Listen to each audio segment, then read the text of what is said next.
ನಮಗೆ ಏನು ಬೇಕು ಅದ್ರ ಬಗ್ಗೆ ಮಾತ್ರ ನಾವು ಮಾತಾಡಬೇಕು, ಅದ್ರ ಬಗ್ಗೆ ಮಾತ್ರ ನಾವು ಥಿಂಕ್ ಮಾಡಬೇಕು.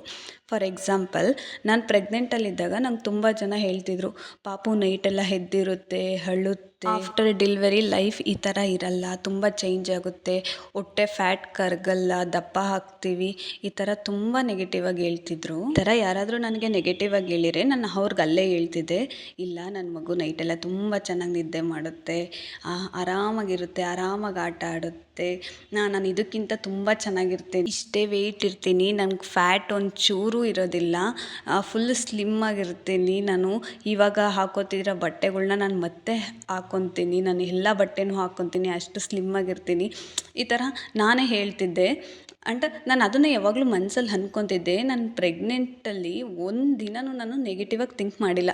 ನಾನು ದಪ್ಪ ಆಗ್ತೀನಿ, ನಂಗೆ ಫ್ಯಾಟ್ ಬರುತ್ತೆ, ನನ್ನ ಮಗು ನೈಟೆಲ್ಲ ಅಳುತ್ತೆ, ಈ ಥರ ಒಂದು ದಿನವೂ ನಾನು ಥಿಂಕ್ ಮಾಡಿಲ್ಲ, ಅದ್ರ ಬಗ್ಗೆ ನಾನು ಮಾತು ಆಡಿಲ್ಲ. ಈಗ ನನ್ನ ಮಗನಿಗೆ 10 ಮಂತ್ಸ್ ಕಂಪ್ಲೀಟ್ ಆಗಿದೆ.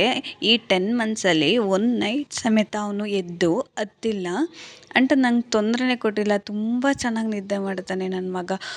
ನೈಟು ಒಂದು 8 ಗಂಟೆ 9 ಗಂಟೆಗೆ ಮಲ್ಕೊಂಡ್ರೆ ಮಾರ್ನಿಂಗ್ ಒಂದು 6:30 7 ಅಂಥವರೆಗೂ ತುಂಬ ಚೆನ್ನಾಗಿ ನಿದ್ದೆ ಮಾಡ್ತಾನೆ.